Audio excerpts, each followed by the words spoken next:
Hey everybody, it's Odin, and in this week's video, a bunch of furries and I are going to be telling you guys our embarrassing furry stories. Now, I've already done a video like this before, and it can be found in the description of this video. This is sort of a sequel because, you know what? Furries, we're just like a full community full of embarrassment, so why not share even more stories from myself and other wonderful furries and YouTubers. Let's just get right to their stories, and at the end, I'll tell you my story. So here we go. After high school, I wanted to reinvent myself. I wanted to go from the nerdy loner kid in high school to the cool kid in college. But this meant concealing a dark and insidious secret. In case you haven't noticed, I'm a furry. Wild, I know. I was deathly afraid of anyone finding out that I was a furry at my college, especially because I went to a particularly nerdy college with a large population of gamers, so they knew what furries were, but not necessarily in the best light. Because of this, I made sure that I was the sort of person that you would never guess was a furry. And to an extent, it worked. But a natural consequence of this, of course, was that I never really met any furries for the first couple of years at college. There was one kid who, wore a tail around school. He knows who he is, who I really wanted to get to know, but I couldn't because guilt by association. Fast forward a year, I'm sitting in class with my laptop out and Telegram open because I'm just a good student like that. And I'm chatting with, one of my furry compadres, doing that thing where you spam stickers like crazy. The kid next to me, who I don't know, he turns to me and he asks, are you a furry? My world goes dark. I have been exposed. No, I say, feigning confidence. I'm not the furry. But my friend, he is. I'm not, though. It's chill, don't get me wrong, but it's just not my cup of tea. Like, it's not my thing, Oh, I gotcha, he replied. I only asked because, I kinda am one.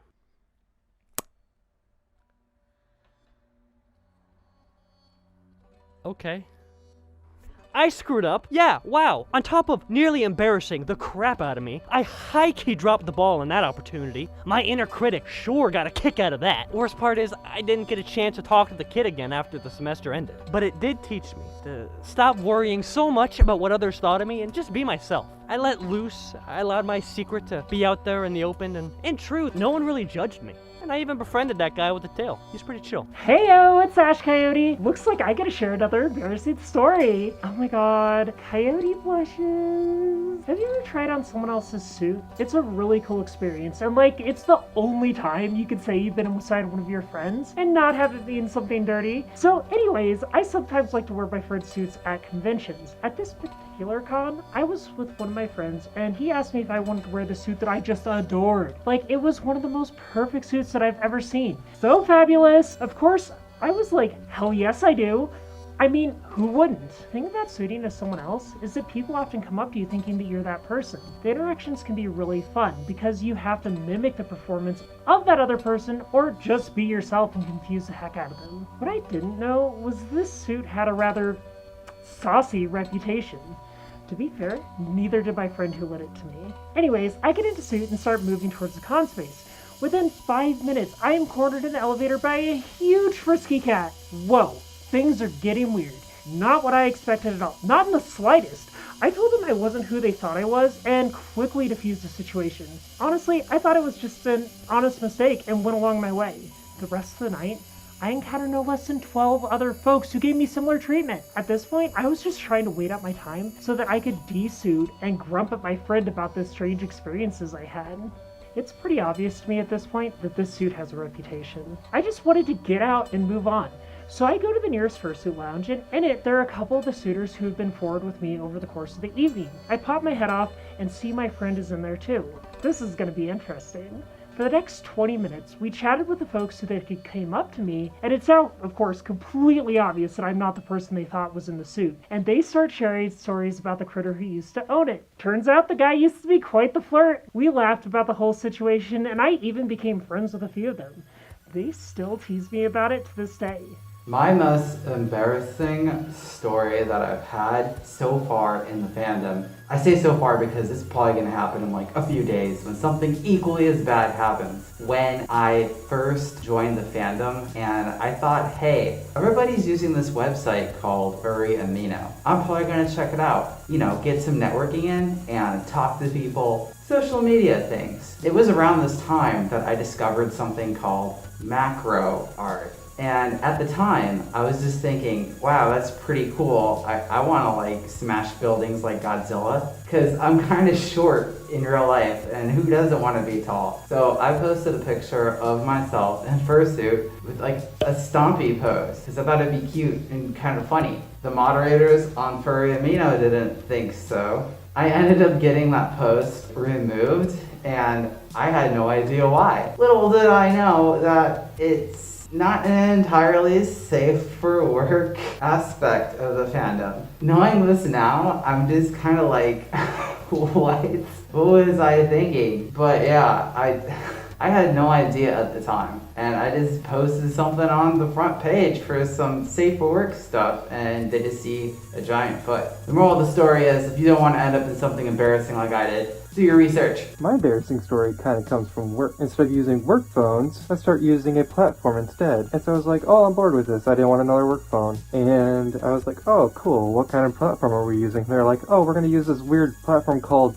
Telegram. And my heart sank. I was like quickly trying to change everything so it didn't have like this all over, but instead they're like, oh, don't worry, we already put you in a group chat with all of us. And I hear someone behind me say, who's Ajax? And then my boss goes like, oh, I don't see an Ajax, I see my actual name with that profile picture. And so they kind of ignored it for a little bit, so I was like, oh, I think I'm safe. As the meeting was getting over and we were heading out, my boss looks at me and goes, come along, pup. Everyone at my work now calls me pup or puppy, and it's to the point where other companies that we work with and our customers, they don't know my name, so they just call me puppy. So it's like I'm working on very expensive homes and the person's too awkward to ask me what my name is, so they just call me puppy, and I want to die. It was Texas Furry Fiesta 2018. I remember it like it was yesterday. I was checking out the dealer's den and I came across this old hippie couple selling tie-dye clothing. They seemed a little out of place for a furry convention, but they were selling a lot of stuff and they seemed to be having a good time. So I'm checking out their table and I find this pair of tie-dye tighty-whitey underwear. Tie-dye whiteys, I guess, but not white anymore. This was around the time when the pod meme was really big, and I noticed that the pattern of the dye looked like a pod. I thought they'd look really funny if I wore them on my fursuit, so I bought them. Now, this was only my second convention, and I'd only been active in the fandom for maybe 2 years, probably less than that. I was maybe a little naive as far as the after dark side of the fandom. I didn't realize that wearing underwear on top of a fursuit could be seen as trying to look sexy or draw attention to that region. I also didn't think about the fact that underwear might be used to cover up zippers in the crotch of a fursuit. So I put my undies on the next time I suited up and I hit the convention floor. I started to get the feeling pretty quick that people were giving me some strange looks. I mean, it was obvious even with my suit head on. I finally started to put the clues together and realized that people might be getting the wrong impression. I kept the undies on anyway and headed down to karaoke with my friends. I was at karaoke for maybe 10 minutes, just sort of hanging out on the side of the room, when this random dude comes up to me and he's like, do you know where there's an underwear party? I was like, a what? He's like, an underwear party. These clothes are getting heavy. I really want to get them off. I was like, dude, I have no idea what you're talking about. So needless to say, the underwear thing turned out to be a giant embarrassment for me. I ended up actually wearing them on my suit head for the rest of the con, and people seemed to understand it was a joke then. The creepy underwear party guy found me again on Sunday and asked me where I bought my undies. I pointed him to the old hippies in the dealer's den, and thankfully that's the last I saw of him. I haven't worn underwear on my fursuit since. Oh, whoa.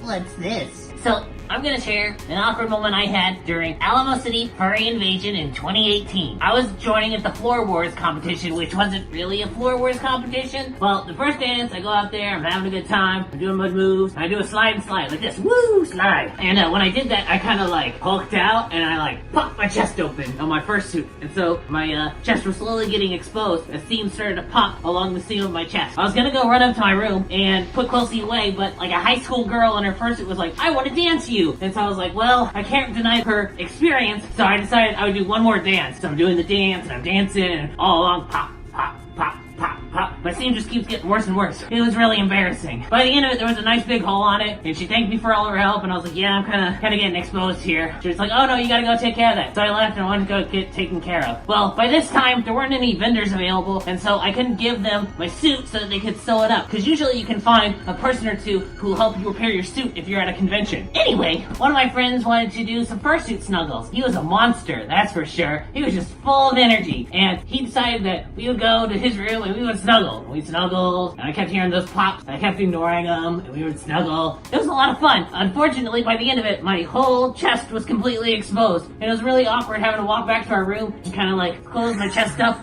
so that nobody could see me and my exposed body underneath. Oh my gosh. So I think the most embarrassing story that I've been through as a furry is when my stepdad came into my room and he found this guy. Yeah, he found my fursuit head. He avoided me for a few days after that, and it was a little strange, but then he finally confronted me about it and was like, what the heck is this? And I just responded with, I don't know, I'm weird. I think we have a lot of us that go to cons that have gone through when you interact with a fursuiter, and then when you find out who it is, like you see their face or whatnot, it's like, oh, it's that dude. I really don't like him. What a more interesting version of that. So I'm known for being one that likes to dress up in like femboy gear, like skirts and such, my fursuit head on and everything. It's a bit of fun, it is all. And one time, a really cute fursuiter came up to me and started dancing with me. It started off all friendly, but started to get a little bit more handsy. That's it. It was just a lot of fun. It was like dancing at a club. It was great. I was having a good time in my life. Eventually, though, he was getting overheated, which fair enough, so he started walking away, and I was watching him, and he took his fursuit head off, and it was someone I recognized. Someone I really, really hate. Well, I stopped dancing, just kind of stood there for a bit, and then just kind of fast walked up to my room and showered to wash away what just happened. Whoops! So this is a story from back in my army days, back when I first got my fursuit. I ran around chirping at the other soldiers in my barracks, and they were scared and confused, obviously. After that, I had to step up my game a notch, you know? I ordered a crap ton of pizzas. Then I suited up like I am now, and I brought said pizzas first to my barracks sergeant quarters sergeant, and I gave half the pizzas to her. Then I later come to find out that same sergeant is actually my neighbor. Yeah, she found out I was the furry pizza boy too, so that was interesting. Thankfully she wasn't my sergeant, so she wasn't my boss or anything. After the barrack, I took the rest of my pizzas to my battalion, and as I'm walking there, I get mobbed by a group of soldiers who come out yelling, and they're like, oh my god, what the hell are you? And they're taking pictures and video, and they're like, we're gonna put you all over Instagram. And I'm just like, no, please don't do that. I took the remaining pizzas into the staff duty area, and I brought them to the staff duty desk, put them on there, and I silently indicated to the staff duty sergeant that they were gifts, they were his pizzas. Nobody was really complaining about free pizza, even though it was a furry that delivered it, so. Hey, so basically I take pride in being very, very good at socializing in real life. Online, I still have yet to master those skills. But however, there was one time when things didn't go quite according to plan, and I made an idiot of myself. We'll set the scene. 2018, confuzzled. I was getting into YouTube quite heavily. This was when I started wearing Shinzo more often. However, I did not know exactly how to get started, so I thought, hey, this would be a great time to network and socialize with other furry YouTubers such as myself. So, I made my way to the YouTubers panel, and I was able to meet a few other YouTubers. We become really good friends. We had quite a few drinks together. However, there was another furry YouTuber attending the convention that I really wanted to meet. Now, for two reasons. Firstly, he does similar-ish stuff to what I do right now, and also the fact that at the time, I had a teensy bit of a crush on this person. Just a small one, just a little one. And basically, when you put me in front of like normal people, I can socialize fine, I can talk to anyone I want to, it's all good. However, if they're attractive, yeah, it doesn't go well at all. Got him in suit, he was doing some stuff around the hotel, and I was like, hey dude, I really love your channel, and I kind of want to talk to you about it more, and you know, see if we can, you know, if you can give me some hints, some advice and stuff. And he was like, yeah, sure, we'll do that. And then a few hours later, I saw him, he was at the bar by himself on his phone. I was like, great, good time to talk to him. Like, he's out of the suit, he's not doing anything right now. Now, I don't know if anyone else has done this. When they see someone that they've watched their content or they've, you know, admired for ages, and then you get to them in person and you become you become that, yeah. Hey, like, it's me from earlier. Yeah, do you want to talk? And he was like, yeah, sure. Like, I don't think he remembered who I was at this point, but I was like, yeah, no, this will be great, this will be fine. And then the nerves kicked in. Oh boy, that was a great time. So the nerves kick in, the adrenaline starts pumping, and all I can do is stutter a little bit and then say nothing. I sit down at his table, he's at his phone, I'm staring quite awkwardly at him, expecting a response, and just nothing's happening. No words are processing. I can't English very well, just like I'm doing right now, and it was not a good situation for either of the parties involved. It was great. And then, he was like, oh, I'm just waiting for some friends to come along. Then he was like, yeah, no, I see them. And he does that thing, like he tries to get away out of the situation, because for me it was so freaking awkward. I didn't know how to talk to this person. I've had this crush on him for ages, and in a way admired. There we go. I admired this person for a while, and not being able to talk to them like a normal person, which is something I rarely had this situation before. I wasn't used to it. So he awkwardly makes his escape out of the situation, and I'm just sat there at the bar by myself, traumatized by stupid situation. It was so ridiculous. And you know what? The year afterwards, I got talking to him again, and you know what? It was fine. I'm just like, what the hell, Shinzo? Like, what? Can you not even function as a normal person dog thing? Yeah, it was great. My story is that I got an item that I was excited to try out. It was a collar, but wasn't a normal collar. It was like a big chunky collar here, sort of. Yeah, I just, I was excited to try this collar out because, like, I didn't want like a normal dog collar. I wanted to try out this collar. So I was sitting here at my computer, just chilling in my room, which faces the doorway of my room. And I was on Discord just chatting to some of my patrons, just chatting on the Discord and trying on the collar and just telling them like, oh, this collar's kind of big. I don't know how I think I like this. And this is like the one time I'm ever doing something that, like, if someone were to walk in, I'd be a little embarrassed about. And I was just sitting there, and then all of a sudden, through my door, unannounced, without knocking, which is very unusual, my father just comes in and he's like, so hey, blah, blah, blah, and just starts talking to me. And I'm like, oh my God, I have the collar on. I'm trying to like lean under my monitor, which looks really awkward. It looks like I'm doing something more insidious than just wearing a collar. I'm just trying to lean over here, like talk to him, like, yeah, yeah, I don't know, I don't know the answer to your question. And I'm still on voice chat with my headphones like on. They could hear it going on, and they're all laughing. And my dad just kind of like was like, okay, whatever, and left. And he never acknowledged it at all. So I don't actually know if he saw the collar or even noticed that I was being weird, because I'll admit he's pretty oblivious.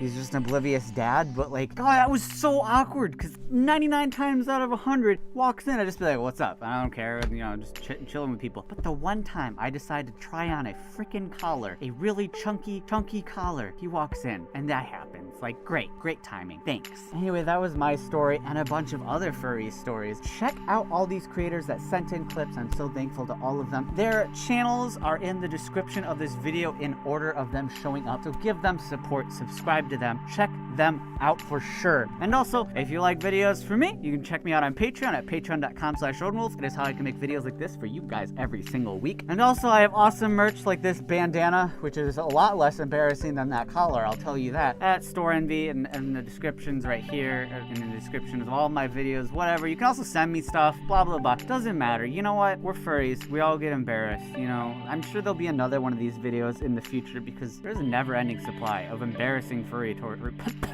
stories. Anyway, it's been Odin, and and as always, I want to thank all my patrons, especially all these super generous people at Diamond. We have King17, David G, Lord Hoot, Kalendon, Adelwin Ironhoof, Multiroy, Deku Panda, Lucario Knight, Kunlo, and Bluey Burnout. Thank you all for your Diamond support. You guys were all supremely generous last month. Thank you so much. And everybody at Platinum, Alpha ELP, Bioballs, Wolf Medic, Operator Fox, Kevin J, Rex Colt, Shade Cyclone, Snowy Wolf, Robert Deere, Dante Wolf, Fluffy Cinnamon Roll, Blotto, Dynamo, Tinkanka, Cutter, and Slip Fox Socks, Corvus, Brett D, Alex, and Lexi Fox. Thank you all for your Platinum support last month. Again, from the most supremely generous people on Earth. Thank you so much. And everybody at Gold, Silver, and other tiers, thank you, thank you, thank you.